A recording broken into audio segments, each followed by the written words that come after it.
नमस्कार, अपना बिहार देख रहे हैं आप और मैं हूं आप सबके साथ अनूप।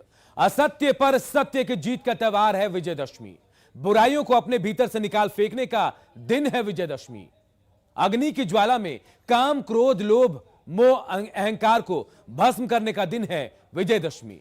विजयी संकल्प के इस पर्व पर तमाम दर्शकों को शुभकामनाएं और यह कामना कि आपकी बुराइयों का उसी तरह से नाश हो जिस तरह से भगवान श्री राम ने रावण का खात्मा किया था।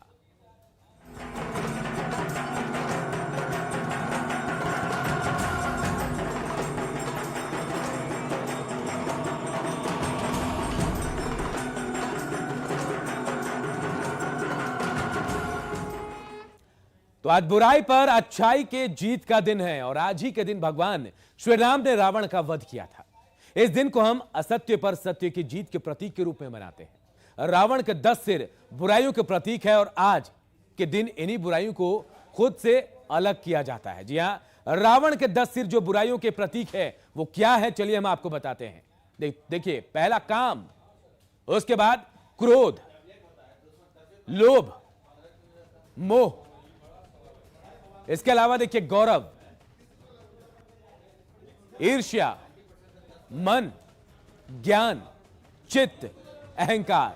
ये वो 10 चीजें हैं जो आपको अपने शरीर से निकालकर बाहर फेंकना है, तभी सही रूप में विजयदशमी सार्थक हो पाएगा। कोरोना ने दशहरा आयोजन की भव्यता को भले ही थोड़ा कम कर दिया है, लेकिन इस बार भी सालों से चली आ रही परंपरा को मनाने की तैयारी पटना के लोगों ने पहले ही कर ली है। विजयदशमी पर रावण वध का कार्यक्रम तो होगा, लेकिन हर बार से थोड़ा अलग। इस बार के रावण वध कार्यक्रम में क्या खास होगा, बता रहे हमारे सहयोगी शैलेंद्र। विजयदशमी के अवसर पर रावण वध की परंपरा रही है इस बार, लेकिन कोरोना के कारण यह कार्यक्रम बहुत ही सिंबॉलिक तरीके से किया जा रहा है। पटना के कालिदास रंगालय में इस वक्त हम मौजूद हैं, जो हम तस्वीरों के जरिए दिखा रहे हैं कि यहाँ पर 15 फुट का रावण, 13 फुट का कुंभकर्ण और 12 फुट का मेघनाथ बनाया गया है। इसके साथ ही साथ कोरोना भी बनाया गया है, कोरोना की भी आकृति यहाँ पर बनाई गई है और रावण दहन के साथ साथ कोरोना दहन भी यहाँ पर किया जाएगा। हालांकि ये कार्यक्रम पटना के गांधी मैदान में होता था और बड़े पैमाने पर उसकी तैयारी की जाती थी। रावण की ऊंचाई लगभग 90 फुट की होती थी, लेकिन इस बार चूंकि सब कुछ सांकेतिक हो रहा है, लिहाजा छोटा सा आयोजन किया जा रहा है और इसमें कोई भी वीआईपी नहीं होंगे, लोग नहीं होंगे। सोशल मीडिया पर लोग इस कार्यक्रम को देख सकते हैं। कालिदास रंगालय के बाहर भी बड़ा सा टीवी स्क्रीन लगाया गया है जिस पर लोग इस पूरे कार्यक्रम को देख पाएंगे। हालांकि सरकार के द्वारा जो गाइडलाइन जारी किया गया है, उस गाइडलाइन को देखते हुए दशहरा कमेटी ने निर्णय लिया है कि सांकेतिक रूप से रावण वध का कार्यक्रम किया जाएगा। कैमरा पर्सन अजय दुबे के साथ शैलेंद्र, न्यूज 18 पटना। विजयदशमी और आरएसएस की स्थापना दिवस के मौके पर आज शस्त्र पूजन का भी आयोजन किया गया। कार्यक्रम का आयोजन जो है वो पटना सिटी स्थित आरएसएस कार्यालय में किया गया और इस दौरान आरएसएस के स्वयं सेवकों ने शस्त्र पूजा का महत्व बताते हुए एकजुटता का संदेश भी दिया। विजयदशमी और आरएसएस के स्थापना दिवस पर संघ के स्वयंसेवक शस्त्र पूजन करते हैं और पटना सिटी स्थित ये पूर्वी आरएसएस कार्यालय है पटना का, जहां पर शस्त्र पूजन का आयोजन किया जा रहा है और यहां पर जो स्वयंसेवक हैं वो मौजूद हैं और हर साल इस कार्यक्रम को किया जाता है। हालांकि कोरोना के कारण पिछले 2 वर्षों से बड़े पैमाने पर कार्यक्रम का आयोजन नहीं हो रहा है, लेकिन सांकेतिक रूप से जो स्वयंसेवक हैं वो इस कार्यक्रम को करते रहे हैं और इस वर्ष भी विजयदशमी के अवसर पर यहाँ पर शस्त्र पूजन का कार्यक्रम किया गया है और देखिए यहाँ पर पूरे विधि विधान के साथ शस्त्रों की यहाँ पर पूजा की गई है और ये परंपरा शुरू से ही रही है। आरएसएस के जो स्वयंसेवक होते हैं वो करते हैं और पूरे देश में 10 दिनों तक विजयदशमी के अवसर पर बड़े कार्यक्रमों का आयोजन भी किया जाता है। एक मैसेज देने की कोशिश आप लोग करते हैं शस्त्र पूजन के द्वारा। जी बिल्कुल, हम लोग कुछ अलग नहीं कर रहे हैं। जो भगवान राम ने संदेश दिया है कि मतलब संगठित होके और किसी भी बुराई और किसी भी शक्ति से आप जो विपरीत परिस्थिति में लड़ने की वो संदेश है वो प्रभु श्री राम ने दिया है और उसी काम को हम लोग करते हैं। दूसरी बात कि समाज में जो हम लोग, आप पूछ रहे थे कि संघ के स्वयंसेवक पहले क्यों आते हैं, उसका कारण है कि हम समाज को अपना परिवार मानते हैं, इस देश को अपना परिवार मानते हैं और परिवार के लोग जब आगे नहीं आएंगे तो बाहर से आप अपेक्षा नहीं कर सकते हैं। इसलिए हमारा परिवार है तो हम पहले आएंगे, ये भाव हमारे स्वयंसेवक के अंदर रहता है। कितनी जरूरत है आज एकजुटता बनाए रखने की पूरे देश को? बहुत जरूरी है, इतना जरूरी है कि एक बहुत भयंकर जरूरी है। आज असामाजिकता तो देश पर हावी होते जा रहा है, इसलिए बहुत जरूरी समाज को एक जागरण करना, एकजुट करना बहुत जरूरी है, बहुत बहुत जरूरी है। तो बिल्कुल आरएसएस की कोशिश होती है इस तरीके से लोगों को एकजुट करना, बाहरी जो शक्ति हैं उन्हें रोकना, और ख़ास तौर पर ये मैसेज भी देने की कोशिश विजयदशमी के दिन ये की जाती है शस्त्र पूजन के जरिए कि हम एकजुट हैं और हमारा देश भी एकजुट है। कैमरा पर्सन अजय दुबे के साथ शैलेंद्र, न्यूज 18 पटना। दशहरा के मौके पर लखीसराय के बढ़िया स्थित त्रिपुर बाला सुंदरी जगदम्बा स्थान में सुबह से श्रद्धालुओं की भीड़ है। लोग माता के दर्शन कर सुख समृद्धि की कामना कर रहे हैं। पूरा माहौल जो है जय माता दी की गूंज से भक्तिमय हो चुका है।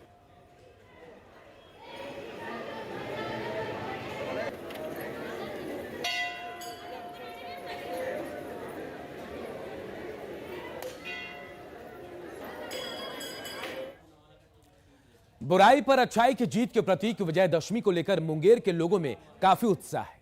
महिलाएं मां दुर्गा को खोइचा भरकर विदाई दे रही हैं, इस उम्मीद के साथ कि मां अगले साल फिर आएंगी और अपने भक्तों को सुख समृद्धि का वरदान देती रहेंगी। जमालपुर बड़ी दुर्गा स्थान का जायजा लिया हमारे सहयोगी अरुण शर्मा ने। नवरात्र के आज 9वें दिन विजयादशमी है और विजयादशमी को लेके माता का विदाई का समय है। तो जैसे घर में बेटी को विदा किया जाता है वैसे ही माँ को जो है महिलाएं गोदी भर के विदा की जाती है। जो बेटी विदाई होती है उसके उनको गोदी भरा जाता है। वही रस्म को अदा करने के लिए आज जो महिला भक्त है योग माया बड़ी देवी में आई हुई। आप देख सकते हैं कि जितनी भी महिलाएं हैं वो गोदी भरने में लगी हुई हैं। आप देख सकते हैं कि जो महिलाएं हैं जो गोदी भरने में जो सामान लगता है वो है पान के बाद लड्डू, पैसे, चावल, जो भी घर में जिस ढंग से बेटी को विदा किया जाता है उसी उनकी विदाई के लिए गोदी का जो भरने का जो रस्म है, जो खोइचा दिया जाता है जिसको खोइचा भी कहते हैं। और ये खोइचा आज माँ को सब अर्पित करने के लिए आए हैं। साथ में है हम इन्हीं से जानते क्या होता है। गोदी में आंचल लगता है, लाल दुपट्टे चुंदरी लगता है, लड्डू, चावल, दूबी, कसैली, पान और लड्डू। हाँ वही। अच्छा, ये क्या परंपरा क्या गोदी भर? देवी जी का विदाई होता है, जिस तरह से बेटी का विदाई होता है तो गोदी भराई जाता है, इसी तरह देवी जी का गोदी भराता है। आपने सुना कि जैसे बेटी की घर में विदाई होती है वैसे ही आज माँ की विदाई का आज समय आ गया है। लेकिन ये समय जो है काफ़ी भावुक करने वाला है। जो महिलाएं आई हैं वो गोदी देने के बाद माँ से यही मांगती हैं कि अगले साल वो पुनः आए, जन कल्याण के लिए वो पुनः आए तथा इसी तरह से खुशहाल जो है लोगों का जीवन में खुशहाली आते हैं। अरुण शर्मा, न्यूज 18 मुंगेर। दानापुर के केके गंगा घाट पर गंगा स्नान करने वाले और कलश विसर्जन करने वाले श्रद्धालुओं की भीड़ लगी हुई है। बताया जा रहा है कि दशहरा के दिन गंगा स्नान का खास महत्व होता है और यही वजह है कि यहाँ लोगों की सुबह से ही काफी भीड़ देखी जा रही है।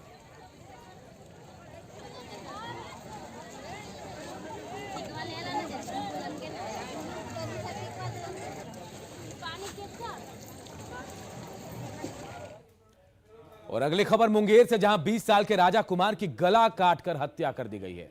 युवक की हत्या उस वक्त की गई जब बीती रात वो सो रहा था। आज सुबह लोगों को इसका पता चला। युवक 10 दिन बाद रेलवे अप्रेंटिस में ज्वाइन करने के लिए जा रहा था, लेकिन उससे पहले ही उसकी हत्या कर दी गई। घटना धारहार थाना क्षेत्र के माताडी गांव की है। पुलिस मौके पर पहुंचकर कैंप कर रही है।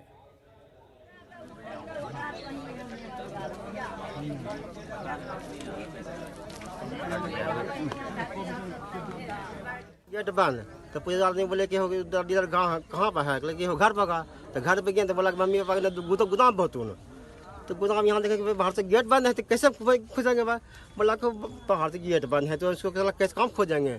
तो बोला आदमी देखिए ना तो सोचे तो पंखा आवाज हन आ रहा, पूरा हन आवाज पंखा के।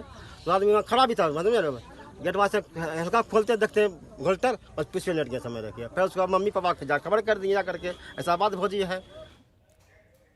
अगली खबर सिवान से, जहां 2 अलग अलग सड़क हादसों में 2 लोगों की मौत हो गई जबकि 2 लोग गंभीर रूप से जख्मी हुए हैं। पहली घटना मुफस्सिल थाना क्षेत्र के भटवालिया गांव के पास की है। बीती रात एक ऑटो ने 3 बाइक सवार युवकों को कुचल दिया। इनमें से एक युवक की मौत हो गई जबकि 2 लोग गंभीर रूप से घायल हो गए। हादसे में मौत के बाद परिजनों ने इलाज में लापरवाही का आरोप लगाते हुए सिवान सदर अस्पताल में जमकर बवाल भी काटा। लोगों ने एम्बुलेंस ड्राइवर की पिटाई भी की। दूसरा हादसा जो है सिरकिट छपरा मुख्य मार्ग पर हुआ, जहां एक अज्ञात वाहन ने रोड क्रॉस कर रहे एक युवक को कुचल दिया, जिसकी घटनास्थल पर ही मौत हो गई। हम नदी वो पार थे, हम आए तो गेट पर गाड़ी। इधर गोपालगंज में 4 साल की बच्ची की रेप के बाद हत्या कर दी गई। बच्ची का शव गन्ने के खेत से मिला है। बच्ची दुर्गा पूजा का मेला घूमने गई थी, जिसके बाद से वो लापता थी। तलाशी के दौरान गन्ने के खेत से बच्ची का शव मिला। बच्ची के पिता मोतिहारी के रहने वाले हैं, जो कुछ दिनों से गोपालगंज में रह रहे थे।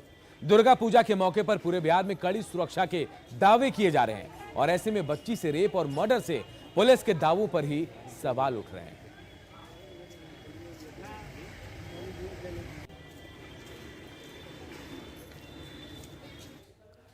अगली खबर सिवान से, जहां बसंतपुर के बभनौला गांव में अचानक अफरा तफरी मच गई। बताया जा रहा है कि बभनौली गांव में एक युवक ने फायरिंग की, जिसके बाद बभनौली गांव के लोग लाठी डंडे लेकर आरोपी युवक के गांव बाजितपुर तक पहुंच गए। लोगों ने आरोपी युवक की तलाश शुरू कर दी। जब पुलिस को इसकी सूचना मिली तो पुलिस गांव पहुंचकर मामले को शांत करने में जुट गई। अभी तक पता नहीं चल पाया कि फायरिंग किस बात को लेकर की गई, लेकिन लोग उससे नाराज हैं। आप तस्वीरों में देख सकते हैं कि कैसे आरोपी युवक के गांव में लोग जो हैं पहुंच गए हैं, भीड़ उमड़ गई है और पुलिस जो है मामले को शांत कराने की कोशिश में जुटी हुई है।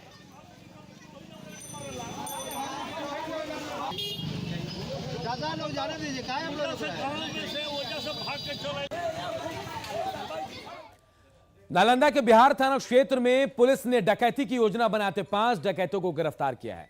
इनमें से एक मर्चेंट नेवी का इंजीनियर और एक ITI का छात्र भी शामिल है। गिरफ्तार अपराधियों के पास एक देसी कट्टा, 2 गोली, 14 मोबाइल फोन और एक अंगूठी बरामद हुई है। पूछताछ में पता चला कि इन लोगों ने 5 अक्टूबर को पटना के शास्त्री नगर पाल ज्वेलर्स में भी लूट की घटना को अंजाम दिया था। पुलिस की माने तो गिरफ्तार engineer Rohit Raj Mumbai merchant navy में प्रशिक्षण प्राप्त कर रहा है, जो जुए में पैसे हारने के बाद डकैती की घटना में शामिल हुआ था।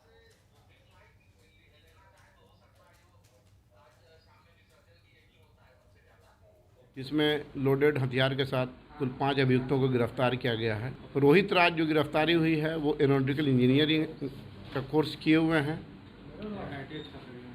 हाँ, एक ITI के छात्र हैं। इनसे हम लोग गहराई से पूछताछ कर रहे हैं। इनका आपराधिक इतिहास खंगाला जा रहा है।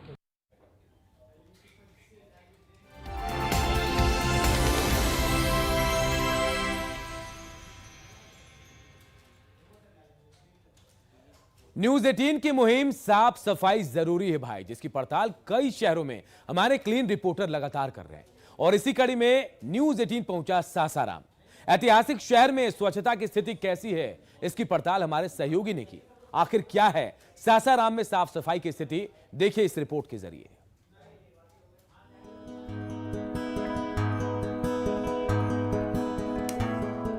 सासाराम जो काफी प्राचीन शहर है, ऐतिहासिक धरोहर से जुड़ा है। शेरशाह सूरी का ऐतिहासिक मकबरा है यहाँ। इसे गलियों का शहर भी कहा जाता है।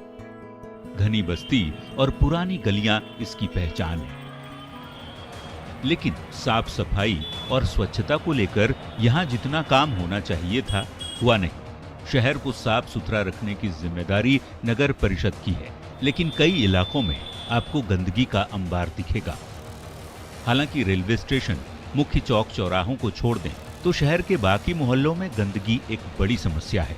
सरकार ढिंढोरा पीट रही है कि हम साफ सफाई करवा रहे हैं, लेकिन नगर में साफ सफाई के नाम पर खानापूर्ति किया जा रहा है, लेकिन साफ सफाई नहीं की जा रही है। तो वो देख रही है तो वो अपने से लोग कर रहे हैं, जितने लोग हैं अपने से कर रहे हैं साफ सफाई दशहरा के नाम पर। सरकार का कोई इसमें रोल नहीं। नगर परिषद के सफाई कर्मचारियों की तैनाती की गई है, लेकिन स्थानीय लोगों का आरोप है कि नगर परिषद सफाई पर ध्यान नहीं देता। सफाई कराने का दावा लोग खुद कर रहे हैं।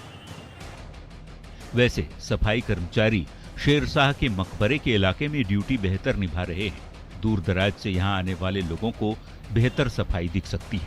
वैसे नगर परिषद के सिटी मैनेजर दावा कर रहे हैं कि शहर में सफाई की स्थिति पहले से बेहतर है।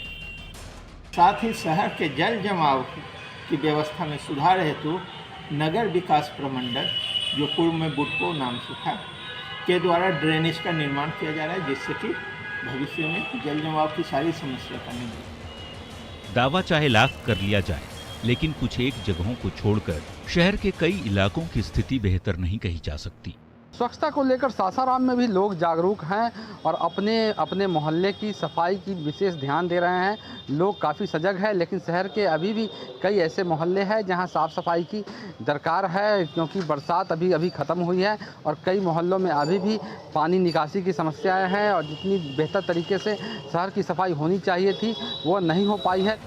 जाहिर है साफ सफाई को लेकर लोगों में जागरूकता तो यहाँ देखी जा रही है, लेकिन जरूरत है कि नगर परिषद की ओर से भी शहरी इलाकों में बेहतर व्यवस्था की जाए, ताकि गंदगी और बदबू से लोगों को निजात मिल सके, क्योंकि साफ सफाई जरूरी है भाई।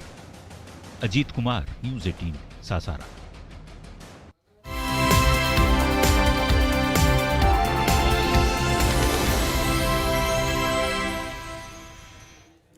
आजादी के अमृत महोत्सव के साथ ही देश में दूध क्रांति लाने वाला अमूल ब्रांड भी अपनी 75वीं सालगिरह का जश्न मना रहा है। इस मौके पर आइए आपको बताते हैं कि अमूल ने समय समय पर अपनी बात देश विदेश में कैसे पूरी कामयाबी के साथ पहुंचाई। अमूल ने अनूठे अंदाज में अपने प्रोडक्ट्स की जानकारी लोगों तक पहुंचाई। अमूल का हर विज्ञापन नई कहानी कहता है। अमूल की कोशिश रहती है कि अपनी बात निराले और दिलचस्प अंदाज में आप तक पहुंचाई। आइए देखते हैं अमूल की एक अमूल्य कहानी।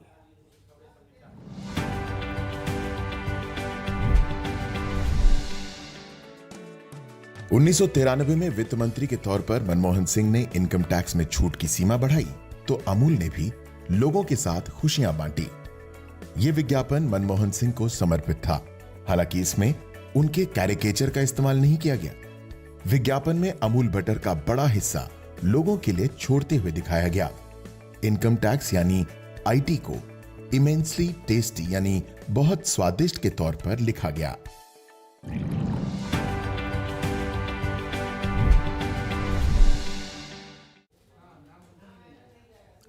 और अपना बिहार के इस बुलेटिन में इतना ही। आगे देखिए जोहार झारखंड।